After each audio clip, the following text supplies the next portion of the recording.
This is Face the State 2020 Vote, the race for Superintendent of Public Instruction. Hello and welcome to a special edition of MTN's Face the State. I'm Jonathan AMBARIAN in Helena. Over the next 4 Sundays, we'll be bringing you debates with the candidates running for 4 statewide offices that haven't received much attention this election season: Attorney General, State Auditor, Secretary of State, and State Superintendent of Public Instruction. This week, we'll begin by bringing you the 2 major party candidates running for Superintendent of Public Instruction. State Superintendent of Public Instruction ELSIE ARNTZEN was elected in 2016, the first Republican in that post in almost 30 years. She taught 5th and 6th grade in Billings for 23 years and was a state legislator for 12 years. She is a 4th-generation Montanan, grew up in Billings, and has degrees from Montana State University and the University of Montana.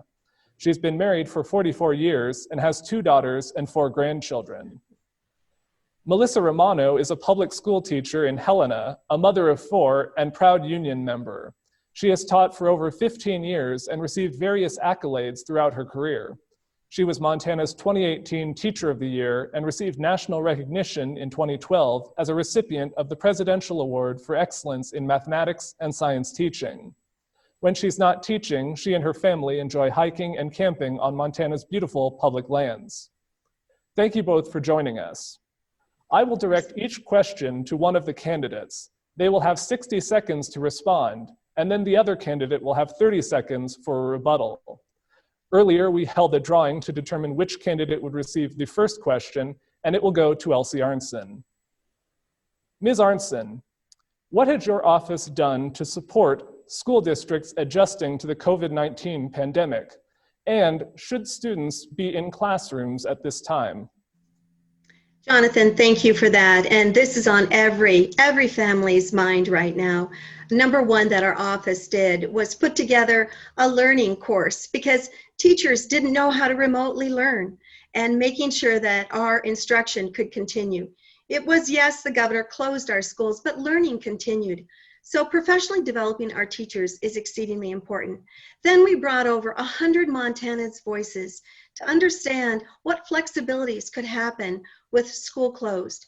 We made sure that this was very transparent, and we're very, very proud of the experts at the OPI in transportation, in delivering precious nutrition, in making sure that we have an opportunity of supporting all of our schools, because a mandate and one size fits all doesn't work in Montana.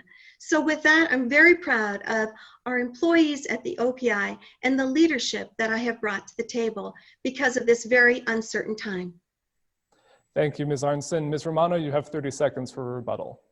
Thank you, Jonathan. I do want to comment that and say that safety of our students and teachers is definitely number one, and that would be my priority as state superintendent. I certainly wouldn't be arguing about $75 million that the governor gave to schools, or arguing or complaining about a mask mandate. This is the time where the state superintendent needs to show leadership, and putting our students first means advocating for their safety, and that's what I would be doing as state superintendent. Thank you. The next question will go to Ms. Romano. If elected, what would you do to ensure that students are still getting the education they need while the pandemic is still with us? Thanks for the question, Jonathan. If elected, I would continue to do what I've been doing my entire career, and that's advocating for our students and teachers. I am proud to be Montana's 2018 Teacher of the Year, and I am going to take that passion that I have in my classroom with me to the Office of Public Instruction and lead and continue to be an advocate. Our students need an advocate who's going to show up at the legislature and advocate on their behalf. And as the top education official and who has the voice for educators and students in the state, that's what I would be doing. I certainly wouldn't be absent. It's concerning to me that Ms. ARNTZEN has been absent from the legislature in her position as state superintendent. Our kids and families are counting on her, and it's really concerning to me that she's not there and advocating for our students, especially now when we need it the most. Thank you, Ms. Romano. Ms. ARNTZEN, a rebuttal? Yes, of course. These are untruths. And if that's a way that wants to be going out there in a very negative way, The untruth, Montanans deserve the truth.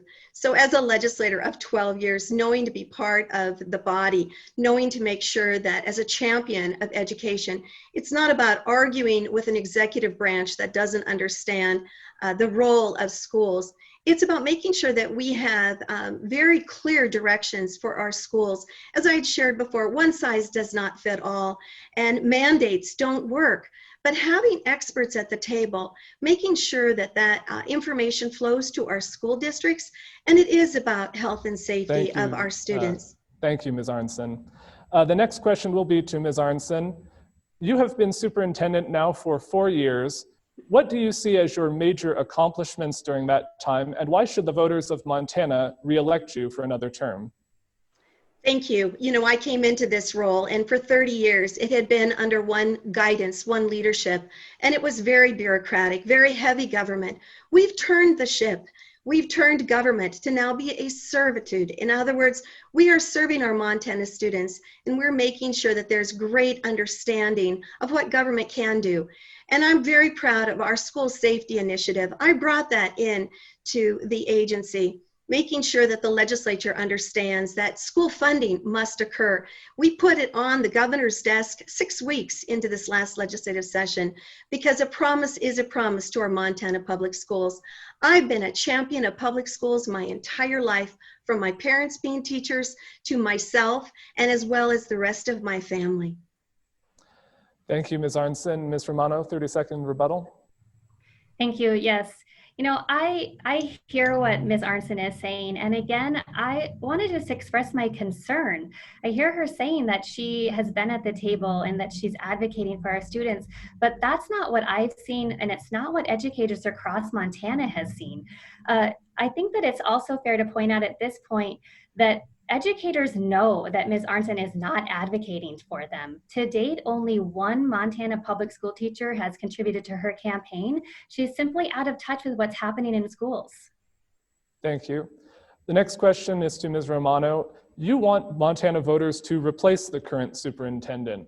Why do you feel they should make that change, and what would you do differently in the office? Yes, thanks, Jonathan.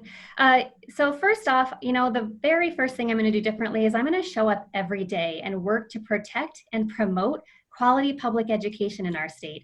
Every student in our state deserves a leader at the Office of Public Instruction, someone who's going to show up and advocate for them. So I will be very present at the legislature, and I will be advocating for bills that would benefit Montana students. I will be opposing bills that are detrimental to Montana's public school system. One of the things that I am extremely passionate about is public preschool, and that's one of the things that I will be advocating for right from day one. It's time that we invest in our young learners. We know that when our young learners have public preschool opportunities, they're more likely to read on grade level, graduate high school on time, and make more money over their lifetime. And so that's something I'm going to advocate for on day one. It's time to invest in our young learners. Thank you. And a rebuttal, Ms. Arntzen. Thank you very much, Jonathan. Again, Montana deserves the truth. Montana deserves to have that there are facts that are there, and they need to be shown truthful when it comes to being realistic. My truck is the first in the OPI parking lot, and it's the last one to leave. I'm a working 24/7 superintendent. Before the other ones, it was very much bureaucracy. The other thing is making sure that we have realistic vision. Our state budget right now is in peril. We have people that are unemployed. So let's be realistic. And when we ask the legislature, all learning matters across our state. Thank you, Ms. Arntzen.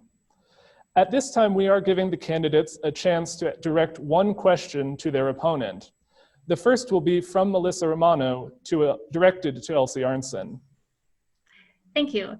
Yes, Ms. Arntzen, in 2016, when we were running before, you ran on teacher recruitment and retention, saying that that was your #1 priority. Yet to date, teacher recruitment and retention in Montana has reached critical levels, and I'm wondering why you let the state legislature end the loan forgiveness program that was critical to attracting teachers to our state. Thank you, Jonathan. Thank you. Thank you, Melissa, for that question. And again, let's discuss the facts here. The loan forgiveness program is very abundant and it's working. The challenge that we've had is there are multiple partners that are here in teacher retention and recruitment. So I'm making sure that the 120 teachers, brand new, that came out of our university system have an opportunity to get licensed, and making sure that they are quality in front of our children, because our children, our students deserve the best. And I've put that forward after 23 years of being a teacher, being so passionate about the best, making sure that each student has that quality teacher in front of them. Thank you. Ms. Romano, you have 30 seconds if you'd like to make a brief rebuttal. Thank you. Yes, I'd like to say that I'm just, again, I'm worried and concerned and a little disappointed that you weren't present at the legislature to advocate for our students and our teachers about this loan forgiveness program. I want all children to have a quality educator at the front of the classroom. And the loan forgiveness program would have just done so much to attract and keep our teachers in the classroom. You can count on me as state superintendent to show up every day and be a true advocate for all Montanans. Thank you. At this time, we would allow Ms. Arntzen to direct a question to Ms. Romano. Thank you, Jonathan. So our students and our parents expect positive examples of ethical leadership. And so during my time in the legislature and my past 4 years as state superintendent, I focus on a positive vision of putting our students first and supporting our families. However, you, Melissa, and your political allies have focused on political negative hits against me, full of hateful criticism and an untruthful agenda that is tearing down rather than building up a positive message. So Melissa, as a fellow teacher, why are you a schoolyard bully? Ms. Arntzen, thank you for the question. I'm so sorry that you feel like that, but I do have to say facts are facts. And I have been disappointed watching you in the last 3.5 years not step up to the table and be a leader, especially now when we need you to be a leader the most. You've been absent from critical conversations. You have voted against, when you were in the legislature, you voted against things that I just can't sit back and watch. And in your time as state superintendent, you're not showing up for kids, you're not advocating, and you're not leading. I am counting on a leader to actually step up for our kids. When I'm state superintendent, I can't wait to wake up every day and work to ensure every student in our schools has the resources they need to learn. That's the job of the state superintendent. It's far more than what you've made it, and I can't wait to step into this job. Thank you, Ms. Romano. Ms. Arntzen, rebuttal? Yes, again, we are talking about being a positive, having a positive vision. She seems to be more, and Melissa, you seem to be more of tearing down rather than building up. And I believe Montanans deserve more. This positive action that I'm putting forward, and have so from the day one I stepped into a classroom to now as a legislator and into my role now, it's important in a time of uncertainty in a pandemic that we have quality, that we have qualified leadership that will put that positive vision first. Thank you. At this time, we'll return to our normal questions, and we'll ask a question now of Ms. Arntzen. Do you support the tax credit program that could go toward benefiting private religious schools that was recently upheld by the US Supreme Court? And do you think this type of program should be expanded? Thank you, Jonathan. I was a legislator when this first came in front of us, and the governor also had it go into law. So it was a very bipartisan discussion when we were in the Capitol. I firmly believe in public school, but number one, I believe in our children. Our children flow in and out of all systems across our state, from homeschool to public to private. And there shouldn't be a push me, pull me on our children. They are our treasures. So as far as I'm concerned, when it comes to the tax credit, we have many of those in our law book. The highest court of the law spoke. It is something that is law at this point. And as far as I'm concerned, supporting our Montana students, wherever they might be, is my mission. Supporting public teachers, public schools is also a heartfelt mission of my own. Thank you. Ms. Romano, a rebuttal? Yes. I am really looking forward to putting the public back into the superintendent of public instruction. I support public money going to public schools and not being siphoned away from the very kids who need it the most. I'm looking forward to waking up again every day, working for all Montanans and ensuring that our public monies are going to public schools. And I'm so excited to be a true advocate. Thank you, Ms. Romano. The next question is to Ms. Romano. What can the state do to help the recruitment and retention of teachers, particularly in Montana's rural schools? Should teacher pay be increased, and if so, how? Thank you, Jonathan, for the question. So I have a couple different ideas when it comes to teacher recruitment and retention, and both of my ideas really center around being a true leader and an advocate.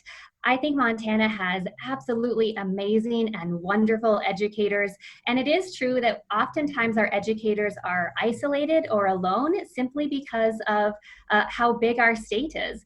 And so I'm really interested and committed to the conversation involving all stakeholders to tackle this issue. One of the things I'm interested in is using our homegrown experts and creating a system to connect teachers to teachers. I'm very excited about that because we have such amazing educators in Montana, and all of those amazing educators definitely deserve to be paid, paid more and paid what they're worth. They're professionals, and I'm going to show up every day and advocate for them. So yeah, I would say mentoring programs is definitely a key that I'm interested in. Thank you.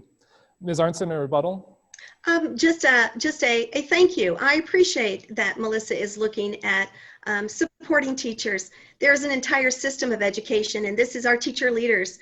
I do know that the entire system has to do with our school board members as well. So it's looking at the whole picture, not just as those courageous teachers right now because of where we are in this time of uncertainty, but supporting teachers, supporting the entire system that comes from the legislature, making sure that that promise of those precious tax dollars flows equivalently to our schools. But let's put everything onto our students. Thank you. Thank you, Ms. Arntzen.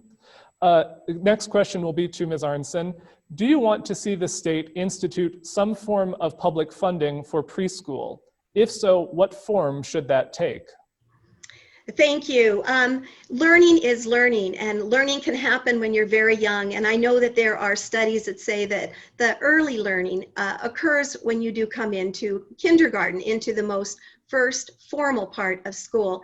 So yes, it is exceedingly important that we bring these young learners in, but it's also embracing the family, embracing our very rural communities, because it's not daycare, this is education. So we want to be very careful with preschool, that it is education, but we don't want to put too many constraints on it that might harm that forward thinking in learning. Thank you, Ms. Arntzen. Ms. Romano? Thank you, Jonathan. Yes, I want to say that our budget should reflect our values. And I value Montana students and kids, and especially our young learners as a former kindergarten teacher myself. I know how important it is to reach and intervene early in a child's life, and public preschool it's absolutely time that we invest in public preschool and our young learners. We know that it will benefit long beyond when they're 5 and 6, well into when they're adults. Thank you. The next question will be to Ms. Romano.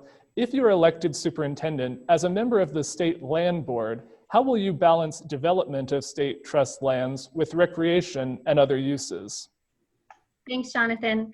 The seat on the land board is a seat I take very seriously. It's where our public lands are where my family goes to hunt, recreate, spend time together, make memories. And the seat on the land board, I'm always going to approach that seat with 2 words in mind, and that's reasonable and responsible. I want to make sure that our public lands are around for future generations, so the same trails I'm enjoying with my kids, they can enjoy with their kids. I'm also going to be looking at it from a reasonable and responsible approach in terms of development. I want to make sure that that we're maximizing revenue for our schools, but again, thinking long into the future, making sure that we're all able to access public lands, just like I do in the classroom when I advocate for all my students. That's what I'm going to be doing on the land board. I'm going to be advocating for all of us. These public lands belong to all of us, and I want all of us to enjoy them for as long as we can. Thank you, Ms. Romano. Ms. Arntzen, a rebuttal? Yes, I just want to say that the number one reason why the land board exists is to make sure that that delicate balance is there. But our state trust lands work for our public school children. And you need to have a business mind, like myself with a degree in economics, to be able to balance that discussion of what should be reaped off our state trust lands from timber and mineral, but also allow access. And it is a delicate balance. But number one, our responsibility, our constitutional responsibility, is to make sure that the lands work for our public schools and our children. The next question will be to Ms. Arntzen. As you alluded to earlier, the state could face budget shortfalls at the next legislative session. Should schools expect any cuts in state funding? And if not, where do you believe the money will come from?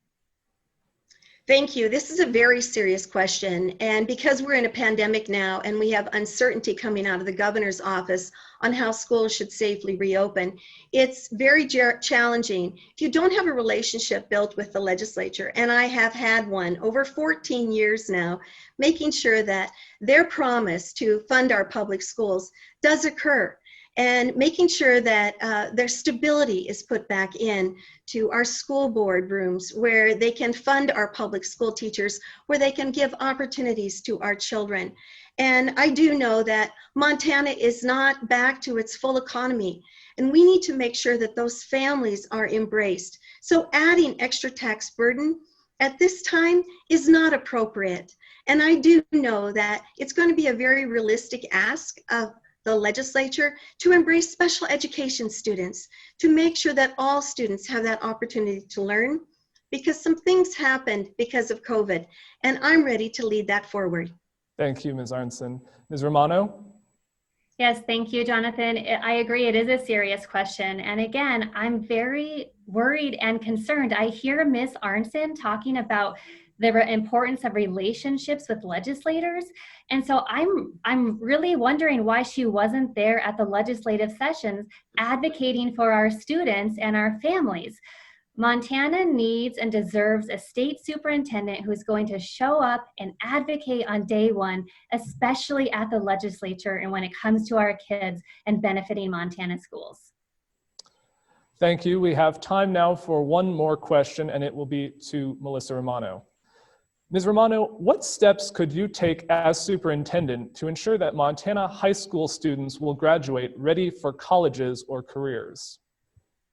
Thank you, Jonathan. I'm going to go back to what I said earlier. This doesn't start in high school. This starts when our students are young. And so one of the first things I'm going to be doing is advocating for our young learners and advocating for implementing public preschool in Montana. We know that when students are ready for kindergarten with a public preschool option, they're more likely to read on grade level, they're more likely to graduate high school on time, they're more ready to then go on, make more money over their lifetime, and live a productive and successful life. So that's number one, what I'm going to be advocating for. You can count on me, no matter what. I'm going to be advocating for programs, educational programs that benefit Montana students. That's what I've been doing my entire career as an accomplished educator. It's what I'm going to continue to do in the Office of Public Instruction. We need a leader at the Office of Public Instruction, and I'm looking forward to restoring leadership to the office. Okay. Thank you, Ms. Romano. Ms. Arntzen? Yes, Jonathan, we have an initiative that I began 4 years ago, and we're working through it into middle school. It's called Montana Ready. It's using those precious tax dollars, giving an opportunity as an investment to students moving forward. And this begins in middle school. You know, we can add a brand new cohort of students, but those other children are left behind. And let's invest, not only invest in our children, but let's have a more robust conversation with our private partners. Our private partners are our businesses across our state. That is where our children are going to be employed at. Thank you. We will now give each candidate 90 seconds for a closing statement. Once again, we held a drawing to determine who would go first, and the first statement will be by Melissa Romano. Thank you, Jonathan. I want to say thank you to MTN for the opportunity to be here, and thank you for everyone watching and tuning in to hear about why this race is so important. I'm not a career politician. I'm a mom, I'm a union member, and I'm a very proud public school teacher. Teaching isn't just a job to me, it's my life's work and my passion. And I'm running for state superintendent because I can think of no better job than waking up every day to advocate for our children, and I would be honored to have the chance to create a better future for all of our children in Montana. This is a critical time in our children's lives, and now more than ever, our students, our families, our teachers need support, and they need a state superintendent who's going to show up every day to be an advocate and a leader. As your next state superintendent, I will support families and invest in education programs that lift up our economy. I will invest in our teachers and ensure that they are able to return to classrooms safely. And I will stand by our state's constitution and ensure that every child has access to a quality education. We have a chance to create a better future for our amazing state. We can come out of this stronger and with our commitment to our children. Let's work together to restore leadership to the Office of Public Instruction and advocate for our children again. I ask for your vote. Thank you. Thank you, Ms. Romano. We will now have a closing statement from Ms. ARNTZEN. Thank you. And this is a big shout out to Montana families who have supported me in the past. And as Elsie ARNTZEN, your current superintendent of public instruction, it has been an honor of a lifetime to serve you. My parents were both public school teachers, and I followed in their footsteps by spending 23 years in public school classrooms. I've legislated where I have taught, and my grandchildren now go to the same school that I also attended. This is who we are in Montana. Our Montana values are bright. And as a wife and a mother and a grandmother and a former teacher and a legislator, I thank you for the trust that you placed in me to lead our schools, not just through normal times, but in this unprecedented time. I humbly ask for your support once again, and together, we will continue to have a positive motive going forward, positive energy, putting our Montana students first, putting our teachers forward in leadership, and rejecting special interests that put politics above our children, and to ensure that our next generation is Montana ready. And I appreciate your support in helping me putting our Montana students first. Blessings to you, and please all stay well. Thank you very much, Ms. ARNTZEN. Thank you, Ms. Romano. Thank you both for joining us today. And thank you for watching this special edition of Face the State. Join us next Sunday when MTN Chief Political Reporter Mike Dennison will have a debate with the candidates running for state auditor. Thank you very much. I'm Jonathan AMBARIAN in Helena.